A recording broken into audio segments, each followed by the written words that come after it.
Donald Trump's stunning political upset. He becomes the next president of the USA. After a bitter and divisive campaign, the billionaire businessman calls on Americans to bind the wounds. It is time for us to come together as one united people. It is utter humiliation for Hillary Clinton. Her dream of being the first woman president is over. This is not the outcome we wanted or we worked so hard for, and I'm sorry that we did not win this election. I'm live in Washington on an extraordinary day of political developments. Trump triumphed after millions of disillusioned Americans rejected the establishment. And a tram crash in South London kills at least 7 people and injures many more.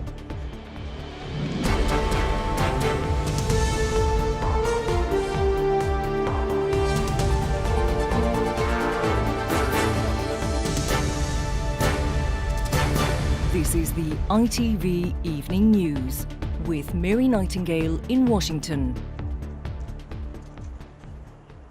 Good evening from a Washington still reeling from the shock of Donald Trump's crushing victory. It was as overwhelming as it was unexpected and has totally transformed the political landscape of the United States. In his presidential victory speech, Mr. Trump pledged to bring unity to America and bind the wounds of division, he said. But opponents fear the result has plunged the country into uncharted territory. Our Washington correspondent Robert Moore now on the triumph for Trump that shocked the world.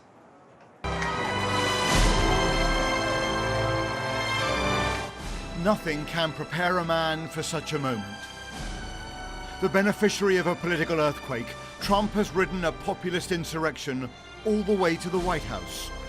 One of the most remarkable and unexpected outcomes in the history of this nation. His supporters were jubilant. And Donald Trump first spoke of the phone call from his opponent, who he has baited for a year, calling her a crook and her family a criminal enterprise. I've just received a call from Secretary Clinton.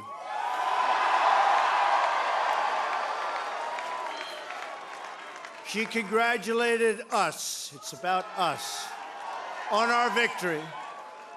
And I congratulated her and her family on a very, very hard-fought campaign. I mean, she fought very hard. And then he promised a pivot of dizzying proportions, a man who has mocked so many groups, saying he would now play the role of healer-in-chief. Now it's time for America to bind the wounds of division, have to get together. To all Republicans and Democrats and independents across this nation, I say it is time for us to come together as one united people. It's time. I pledge to every citizen of our land that I will be president for all Americans, and this is so important to me. Trump, the projected winner in North Carolina. Donald Trump is the apparent winner in Florida. Idaho. This was shock after seismic shock. It left Hillary Clinton's supporters in tears. For many, this was only slightly less than a national trauma. And in the last few hours, Mrs. Clinton has stepped forward to make her concession speech. No questioning of the outcome, only a warning that a trampling on American values will be resisted. This is painful, and it will be for a long time. Donald Trump is going to be our president. We owe him an open mind and the chance to lead. But to a president-elect who has threatened to deport millions and ban a religion from entering the US, she spoke of the rule of law and of equality for all. We respect and cherish these values too, and we must defend them. And recognizing that America's ultimate glass ceiling has not, after all, been shattered, she had this message for one group of Americans. And to all the little girls who are watching this, never doubt that you are valuable and powerful and deserving of every chance and opportunity in the world to pursue and achieve your own dreams. On the streets of several American cities and on university campuses, there were small protests over Trump's victory. Immigrants and young Americans alarmed at the direction this country may be taking. A sign that politics may spill out onto the streets. That this may be an era of anger and division on a scale we haven't seen since the civil rights era. This is also a crushing, even legacy-ending blow for the president. He must watch his prized reforms being reversed and ultimately hand over to a new commander-in-chief, who he has said cannot be trusted with the nuclear codes. But he says it's time now to execute a seamless transition of power. And one thing you realize quickly in this job is that the presidency and the vice presidency is bigger than any of us. We are now all rooting for his success in uniting and leading the country. The peaceful transition of power is one of the hallmarks of our democracy. And over the next few months, we are going to show that to the world. It is entirely unclear what a President Trump means for America or for the world. It's my honor. It was an amazing evening. It's been an amazing 2-year period. And I love this country. Thank you. Will he govern as he campaigned, impulsively and provocatively, expressing bigoted and reactionary views? Or will he be a pragmatist, even a centrist, reaching out to those he has so deeply offended? Robert Moore, ITV News, Washington.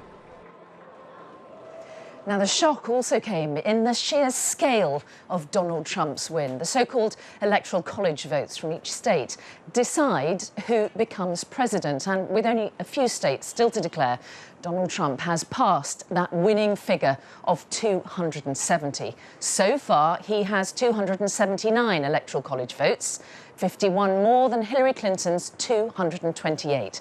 But Mr. Trump also emerges with a huge power base in America's 2 lawmaking bodies. Republicans, in red, control both the Senate by 51 seats to 45 so far, and the House of Representatives by 239 seats to 193.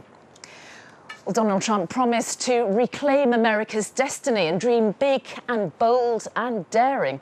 The billionaire businessman also told ITV News the United States was having its own little Brexit. Well, now, though, as president-elect, he has to deliver on those promises. Penny Marshall reports from a jubilant Trump campaign. It's the morning after the all-night party which divided America, and through the hangover, Americans are asking if Trump can deliver on his promises. President Trump, let's go! His overwhelming victory suggests there was more than one unifying message that took him over the line, but upending the political elite was central. Did you take your inspiration from Brexit? I tell you what, I love Britain, first of all. I think it's just great. And we have our own little Brexit right here, but it's been... He's consolidated more power than even his supporters dared to dream. But they now expect him to deliver on promises to build a wall, reform healthcare and bring back jobs to America. To his supporters, Donald Trump represents a new dawn. But to his opponents, he's a loose cannon with a campaign of outrageous threats and promises. As he prepares to enter the White House, America is holding its breath. But for those who believe in him, his first 100 days can't start soon enough. If he does what he says he's going to do, everyone prospers. And so it may not be that the American public will, all of a sudden, we're going to hold hands and sing Kumbaya, but actions speak louder than words. I'm just so glad for real people in the real world who have to live a hard life. It's actually a defining moment for a country that needs to heal. And this is a guy that's going to come in who's not a career politician. He's going to heal the country. But his opponents say under pressure in office, Donald Trump will struggle. The current occupant of Trump Tower has a new address to move to and an in tray of much hyped policies to deliver when he gets there. America and the world will be watching. Penny Marshall, ITV News, New York. Well, our correspondent James Mates is also in New York, where he's been following the Hillary Clinton campaign. So, James, what caused her then to suffer such a humiliating defeat? Mary, I simply think they didn't think they could lose it. They didn't think that such a well-qualified candidate could be beaten by someone so patently unqualified. They didn't take seriously his trying to win the Rust Belt states, Ohio, Michigan, Wisconsin, Pennsylvania. They thought that their strength in the big cities, they won 31 out of the 35 biggest cities in the US, would see them through, not realizing that the vast open spaces in between were going entirely for Trump. And while, of course, they saw the anti-establishment wave coming across from Europe, from Britain, they saw how it had manifested itself already here in the candidacy of Donald Trump and of Bernie Sanders. They had the ultimate insider establishment candidate, but they didn't think that was a danger to them. They didn't think that would depress their vote. In fact, Hillary Clinton got 6 million fewer votes than Barack Obama did last time. 100,000 more in just 4 specific states would have won her this election. I think history may well come to the conclusion that the Democrats simply blew this one. James Mates in New York City, thank you. And still to come on the ITV Evening News. The view from America's industrial heartland that propelled Trump to victory, and the politician who helped him on the road to the White House. This is bigger than Brexit, because this is the most powerful man in the world. Those stories and more after the break. Join us then.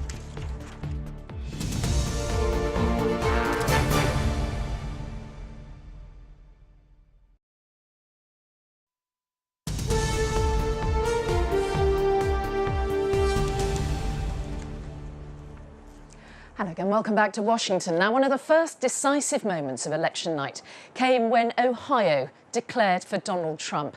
Now, this industrial state, with its reputation for picking presidential winners, is in a deep economic slump. Martin Geisler reports from Youngstown on the hopes for the future of those who voted for Trump. The political map here has turned red. White, blue-collar workers have spoken. Donald Trump connected with this group more than any other. Big promises of a bright future. He's given them hope, but can he deliver? He's going to try. It's time to change Washington. The buddies system needs to change. When Americans put their minds to it, we can do whatever we want. We can do great things. So I don't see any problems with anything he's promised. He said he'd bring steel jobs. He said he'd bring I'm hoping prosperity. he does that, change the NAFTA laws. I hope he does that. Is this a good thing for America? I think it is. But Trump's appeal percolated out to a broader demographic than many had predicted.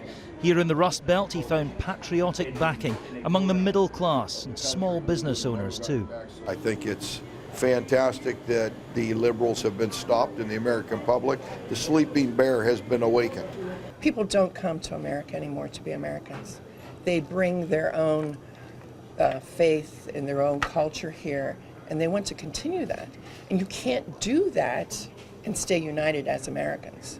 We need to be Americans. I think we're going to get some improvement in immigration, border control. I think taxes will be reduced, and I think business will increase. So for this part of America and beyond, what if becomes what now? President Trump has a lot to live up to. Martin Geisler, ITV News, Youngstown, Ohio. Prime Minister Theresa May was among the first leaders to congratulate Mr. Trump, saying Britain and America would remain strong and close partners. Nigel Farage said the result was bigger than Brexit. Paul Davis reports. Like it or not, Donald Trump will soon be the man the Western world looks to for leadership, the man other leaders will have to do business with. In that context, the positive reaction to his election is perhaps not surprising. I look forward to working with President-elect Trump to ensure that we can maintain the security and prosperity of our two nations in the future. Some, of course, have backed Trump all along and sounded a little more enthusiastic today. This is the most powerful man in the world, and he's about to change around the direction of America. This is bigger than Brexit. Trump's victory was applauded in the Duma, Russia's parliament. President Putin added his congratulations and looked forward to closer ties. Russia is ready and wants to restore the full-fledged relations with the United States. But it would be difficult, he added. Angela Merkel said she would work closely with President Trump, but then listed qualities she hoped they'd share. Demokratie, Freiheit. Democracy, freedom, respecting the rule of law and people's dignity, regardless of their origin, colour, religion, gender or sexual orientation. Sexueller Orientierung. If that's a set of values Trump the candidate hasn't always lived up to, the world hopes Trump the president will be a different animal. Paul Davis, ITV News.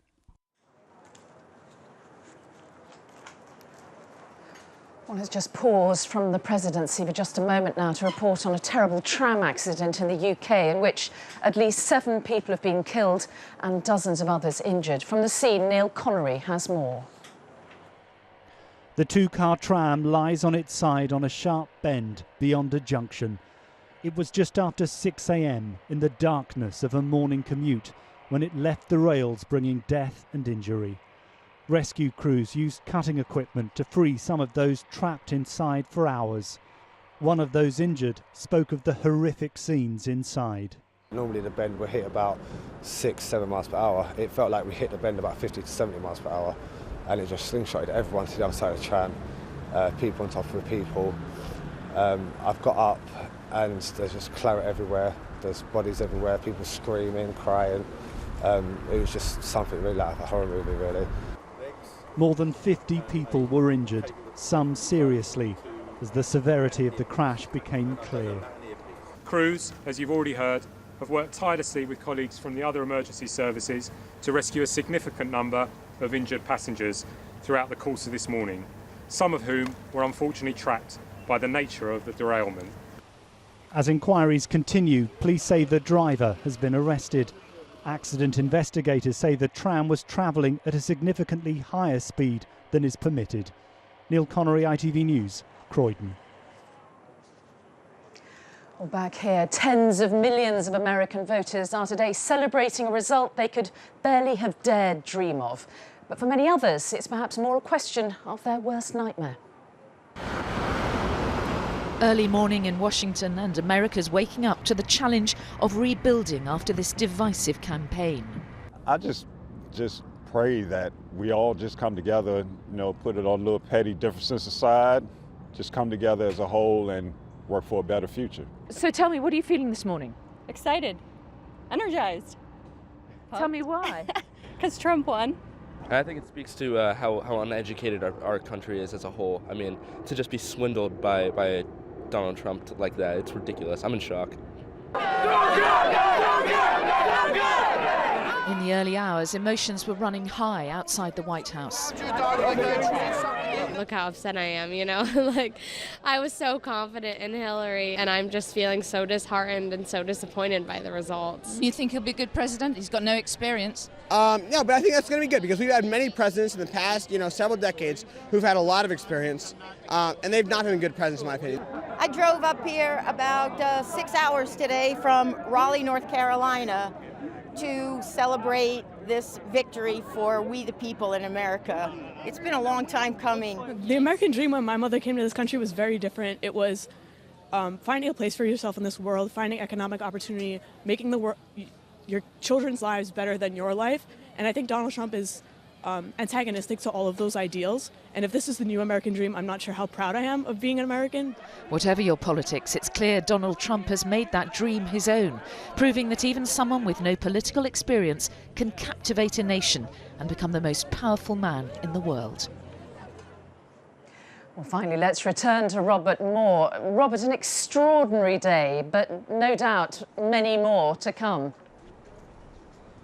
Yeah, many in the White House were in tears today, and just think, Mary, of the excruciating transition yet to come. America's first black president about to hand over power to a man who, even though he rejected it, received the active support of the Ku Klux Klan. Tomorrow, the two men meet in the Oval Office and think again about that. Donald Trump, also the man who propagated that racist falsehood that President Obama wasn't even born in the US, wasn't even a legitimate president of the United States. So we can't try and normalize the shock of what's happened.